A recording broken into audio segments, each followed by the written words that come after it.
Hai semua, aku Arin. Hari ini aku mau sharing my acne story. Di sini aku mau sharing pengalaman aja, dan di sini aku juga bakal ngasih tahu apa aja sih yang udah aku lakuin dan produk-produk apa aja yang aku pakai. Jadi jangan di-skip videonya, so stay tune terus.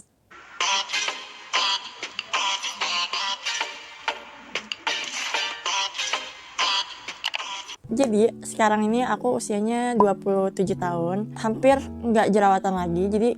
Tapi kadang masih suka jerawatan kalau misalnya kayak PMS atau kayak pas lagi masa-masa haid gitulah. Atau aku juga kadang salah makan kayak gitu-gitu. Karena aku mau sharing pengalaman aku dari masa-masa awal aku yang tadinya nggak pernah jerawatan, terus jadi jerawatan, dan itu lumayan lama, bertahun-tahun, sampai nggak jerawatan lagi kayak sekarang.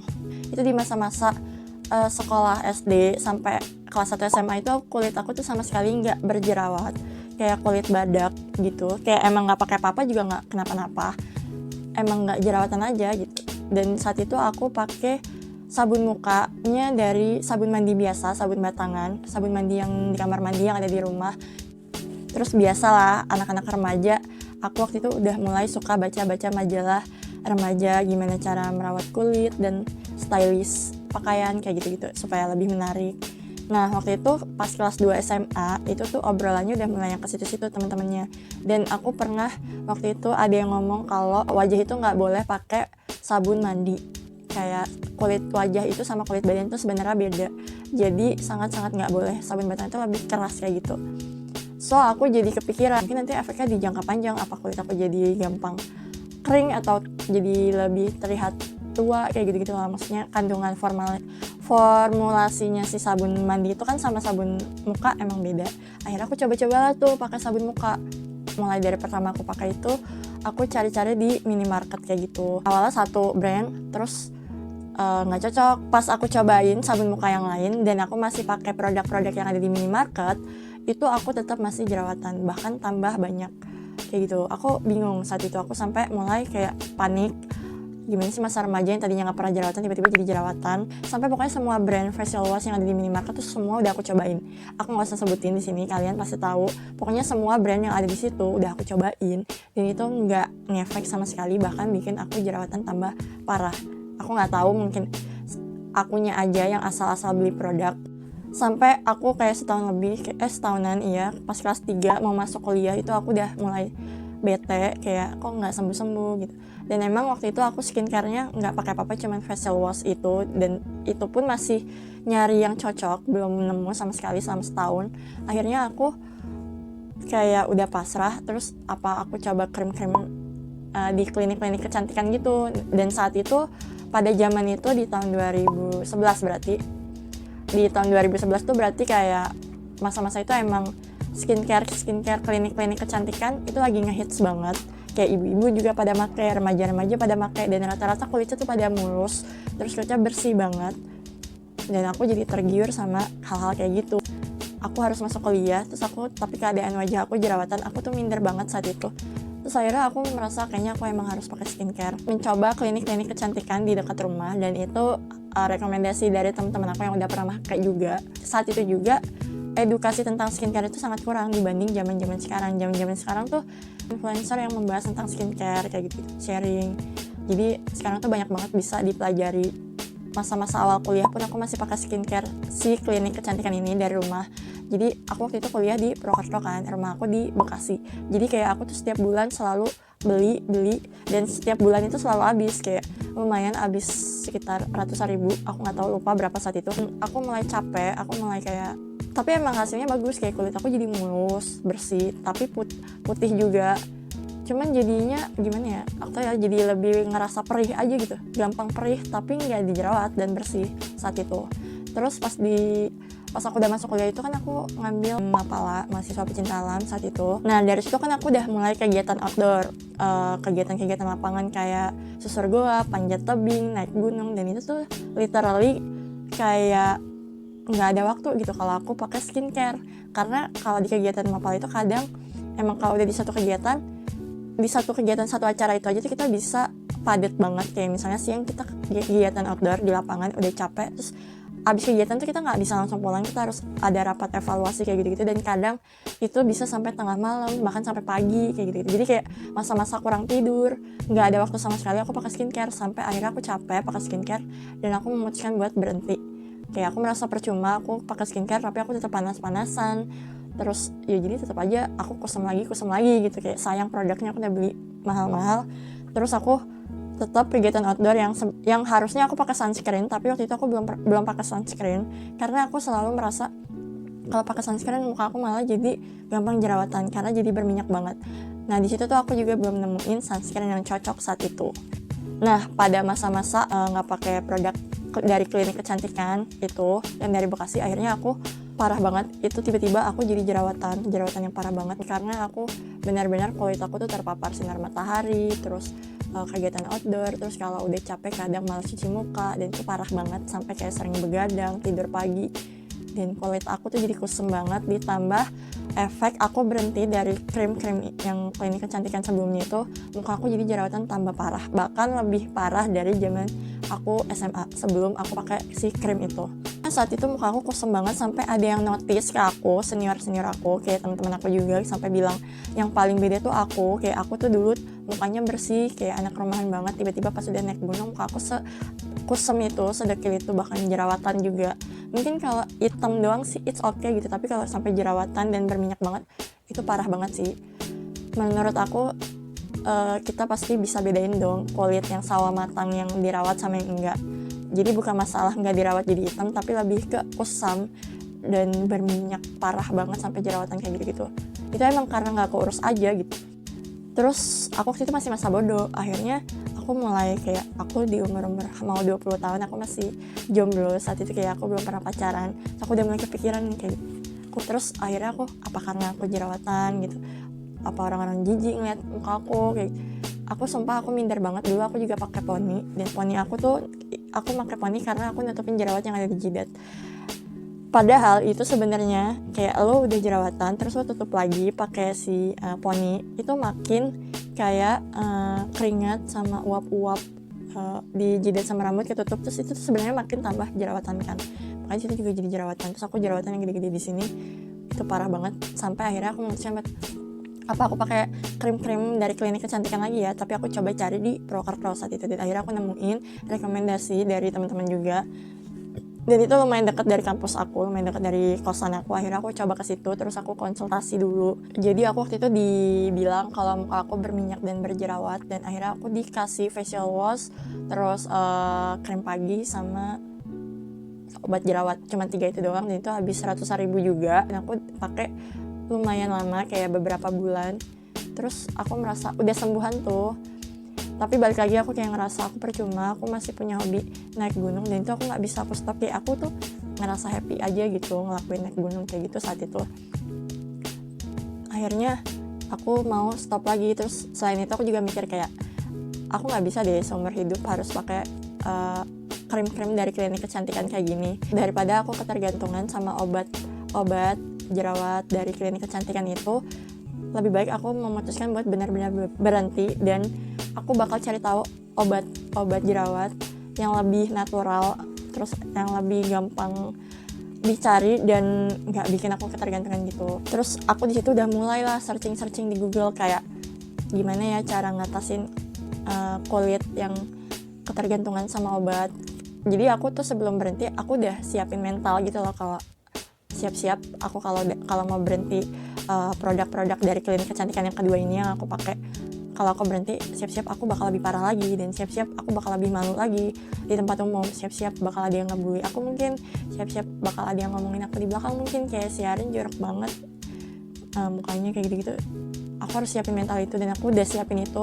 Saat itu aku tiba-tiba nemu sebuah artikel yang mengatakan kalau kita harus netralin kulit kita dari krim-krim si obat-obat yang aku pakai itu dengan cara tidak memakai obat-obatan kimia selama 1 tahun full. Jadi akhirnya aku memutuskan oke, aku 1 tahun aku nggak akan pernah pakai obat-obat klinik kecantikan kayak gitu. Terus aku juga cuman pakai facial wash, dan akhirnya aku nge-boost kulit aku biar nggak parah banget adalah dengan mengonsumsi vitamin kulit. Itu vitaminnya adalah Noriskin yang packagingnya warna pink, dan itu emang bagus banget aku benar-benar reda, jauh lebih mendingan. Dan saat itu aku pakai Nuriskin, facial washnya Nuriskin sama vitaminnya Nuriskin yang warna pink. Nah setelah itu aku tuh ngerasa jauh lebih mendingan, jadi kayak muka aku udah gak begitu jerawatan parah, pasti gampang banget jerawatan. Jadi emang setelah memakai krim-krim dari klinik kecantikan yang beberapa kali aku udah pakai itu bikin kulit aku jadi lebih tipis dan lebih sensitif. Jadi gampang banget jerawatan, kayak misalnya aku tuh nggak bisa banget megang wajah pakai tangan, terus aku tuh nggak bisa sama sekali kayak kotor dikit tuh aku harus cuci muka gitu-gitu. Kalau didiemin dikit jadi jerawatan, terus kalau begadang beberapa hari langsung muka aku kusam parah dan jerawatan kayak gitu-gitu lah. Dan pori-pori aku tuh emang lumayan gede, jadi kayak kena debu dikit tuh langsung kesumbat kan, dan itu tuh yang bikin jerawat juga. Pokoknya segampang itu aku jerawatan saat itu, tapi aku udah kayak bodo amat. Jadi sekitar 1 tahun, bahkan hampir 2 tahun aku pakai facial wash Nuriskin dan vitaminnya Nuriskin. Nah si Nuriskin ini kan sebenarnya hitungannya lumayan mahal, kayak saat itu di tahun 2013an Nuriskin itu isinya 15 pil, terus harganya udah 120 ribuan. Kalau sekarang mungkin udah 150-160 ribu. Itu hitungannya mahal kan. Dan pas pemakaian pemula itu pemakaiannya harus minumnya harus 2 hari sekali, kayak pagi sama malam. Ketika udah sebulan 2 bulan barulah minum sehari sekali aja cukup. Kadang aku juga nggak beli, kadang aku nggak minum obat ini, kayak cuma pakai facial wash doang. Terus nanti kalau udah lagi kulit aku lagi gampang ngambek, gampang jerawatan kayak gitu, baru aku beli vitamin lagi. Kadang aku jadi lebih irit dengan minum kayak 2 hari sekali atau 3 hari sekali kayak gitu-gitu, atau minumnya pas lagi masa-masa jerawat aja kayak gitu. Terus aku mikir kayak masa sih aku setiap ada jerawat minum obat gitu. Terus kasihan kan lambung aku kayak gitu kena obat-obatan, itu kan tetap masuknya obat-obatan. Terus kayak masa sih aku sampai tua minum vitamin kayak gini mulu. Akhirnya aku cari solusi lagi, kayak cari produk-produk. Terus aku nemu lah si lulur wajah. Lulur wajah ini 100% organik, dan benar-benar dong muka aku bersih pakai itu, bahkan komedo aku juga hilang. Nah di tahun 2015 akhir pakai si lulur wajah itu, jadi kayak iklannya tuh kenceng banget saat itu di internet, dan kayak reviewnya bagus semua. By the way, aku setelah itu aku setiap beli produk aku udah mulai rajin-rajin baca review produk sebelum aku beli. Akhirnya di situ aku kayak kok ini reviewnya bagus semua, apa gimmick doang, tapi aku mau cobain deh, kayaknya emang 100% organik. Nah saat itu lulur wajah ini emang beneran handmade, produk lokal, dan belum ada BPOM-nya. Mungkin karena masih baru, karena ngurus BPOM itu kan gak gampang, bahkan bisa sebulan 2 bulan kan. Terus aku waktu itu udah berani coba aja, dan beneran jerawat aku hilang, muka aku lebih cerah, terus komedo aku hilang, terus kulit aku lebih sehat, benar-benar sehat yang kayak ada glowing gitu. Kulit aku masih sensitif kan, jadi kayak masih gampang jerawatan. Jadi kalau keluar rumah bahkan cuma sekedar ke depan komplek kayak gitu, kalau aku nggak langsung cuci muka, aku bisa langsung jerawatan atau kayak beruntusan kecil, karena pori-pori aku tuh gede, jadi kayak gampang kesumbat. Nah disitulah masih kendala, kayak aku oke, facial washnya aku pakai lulur wajah ini. Jadi lulur wajah ini bisa dipakai tiap hari. Cuman agak ribetnya adalah dia bentuknya bubuk, terus kita harus diairin, terus baru dipakai, digosok-gosok. Yang ribetnya kalau kita lagi traveling kayak gitu kan. Di situ kan aku udah lulus kuliah, dan aku waktu itu belum kerja. Mikir aku kayak aku harus nyediain uang 100 ribu per bulan buat beli sabun muka doang. Menurut aku itu masih terlalu mahal. Akhirnya aku coba-coba cari facial wash lagi tuh yang cocok. Dan banyak banget di internet yang merekomendasikan si The Body Shop yang tea tree. Nah, akhirnya aku cobalah beli saat itu awal tahun 2017. Aku benar-benar aku ingetin banget, karena aku mau tahu progresnya kayak apa. Jadi, dan saat itu aku sempat purging. Dan kenapa aku bisa sebut itu purging? Karena itu tadi aku udah mulai mempelajari tentang skincare. Jadi aku udah mulai tahu kulit wajah yang nggak cocok sama produk kayak gimana, dan yang purging itu kayak gimana. Pakai The Body Shop yang facial wash tea tree ini, aku mengalami purging selama 2 minggu itu, kayak beruntusan, terus jerawat 1, terus tiba-tiba sembuh, terus muncul lagi jerawat 1. Kayak pikir aku kalau nggak cocok, nggak mungkin jerawat yang udah nemu tiba-tiba hilang kayak gitu. Terus akhirnya aku tungguin lah 2 minggu, dan beneran lama-lama mereda, sampai akhirnya aku di masa-masa kayak kalau ada jerawatan pakai facial wash ini lumayan ikut ngebantu jerawat aku gampang lebih kering, karena dia mengandung tea tree-nya kan, dan tea tree itu emang bagus buat penyembuhan jerawat. Nah abis itu kan harganya sekitar 130 ribu satu botolnya, dan pas aku coba-coba pakai ternyata abisnya sekitar 3 bulan. Kayak lumayan banget kan dibanding aku pakai lulur wajah yang 100.000 sebulan gitu. Terus akhirnya aku pakailah facial wash itu, bahkan sampai detik ini, sampai sekarang di tahun 2020 aku masih pakai itu. Kayak aku belum berani pakai facial wash lain, ya udah ini terus, dan sama ini masih nggak masalah kan. Pakai itu muka aku kering kan, jadi aku udah mulai nggak jerawatan parah emang saat itu, cuman masih kayak gampang kusam, masih gampang jerawatan kayak gitu. Pikir aku coba cari-cari produk yang untuk kulit sensitif. Oh ya, sebelum aku ke situ aku lebih ke gimana caranya aku ngelembapin wajah aku, tapi aku susah nyari krim pelembab kayak gitu loh, terus masih takut kayak gitu kan. Akhirnya aku cari-carilah hydrating, kayak pelembab wajah yang setelah habis cuci muka yang bagus apa. Terus aku nemu di internet lagi banyak yang rekomendasiin si Hada Labo yang Gokujun, yang hydrating toner itu. Dia mengandung hyaluronic acid, jadi hyaluronic acid ini emang untuk melembabkan wajah kayak gitu loh. Jadi di saat itu aku udah bisa ngeliat produk-produk yang aku bukan lihat lagi nama-nama brandnya terkenal atau enggak, tapi aku lebih ke aku lihat komposisinya. Jadi setiap aku beli produk skincare, setelah itu aku udah mulai yang cari-cari, pasti yang aku baca langsung komposisinya, bukan lihat brand itu terkenal atau enggak. Di akhir-akhir 2017 itu aku baru nyobain lah si toner Hada Labo, dan itu ternyata bagus, bikin muka aku kayak nggak gampang kusam. Mungkin karena itu kayak muka aku kan lebih terlembabkan. Aku pakai pelembab wajah yang bikin kulit wajah aku jadi nggak begitu berminyak. Setelah itu aku udah mulai nemuin kan pelembab aku, ya udah aku pakai Hada Labo aja. Hada Labo ini kan bentuknya cair gitu kan, bukan yang kayak krim pelembab biasa. Tapi setidaknya muka aku nggak kering banget gitu kalau habis cuci muka. Udah tuh, udah enakan, udah merasa udah sehat. Oke, aku bakal cinta banget sama si facial wash The Body Shop ini, sama si Hada Labo Gokujin ini. Jadi kayak bahkan sampai sekarang aku masih pakai toner si Hada Labo itu. Nah lanjut, muka aku masih gampang sensitif. Kayak aku terus coba cari tahu skincare yang buat untuk kulit sensitif. Akhirnya aku nemu si skincare dari Korea, dan tahun-tahun 2018 itu skincare Korea udah mulai ngehits di Indonesia. Kayak semuanya kayak bagus dan cocok aja. Nah aku tuh nemu brand Skin Angel yang Skin 1004 Madagascar. Nah itu aku lihat yang Centella Asiatica. Yang lebih nge-hype itu di ampulnya, di produk ampulnya itu katanya Centella Asiatica itu bisa nyembuhin kulit yang rusak, bahkan sensitif sekalipun. Jadi dia tuh lebih ke memperbaiki skin barrier. Nah disitu aku udah mulai paham apa sih skin barrier kayak gitu-gitu. Terus akhirnya aku berpikir kalau oh iya juga ya, kalau misalnya skin barrier aku masih belum benar-benar pulih, aku masih gampang jerawatan sekalipun aku udah nemu produk yang cocok kayak gitu. Terus akhirnya aku mencoba, oke aku bakal beli si ampul ini karena aku ngeliat juga review-reviewnya, kayak semua yang aku lihat reviewnya itu 100% cocok. Jadi kayak aku beraniin coba beli, dan itu harganya emang lumayan mahal, kayak 400.000 itu yang full size. Terus aku beli dulu kan yang kecil yang 50 ml, yang full size itu 100 ml. Nah aku beli dulu kan yang 50 ml itu aja harganya udah 200-an. Akhirnya aku bakal hitung-hitung kayak investasi di kulit wajah aku di masa depan kayak gitu. Nah itu di tahun 2018 ketika umur aku 25 tahun. Di situ aku udah mulai paham skincare.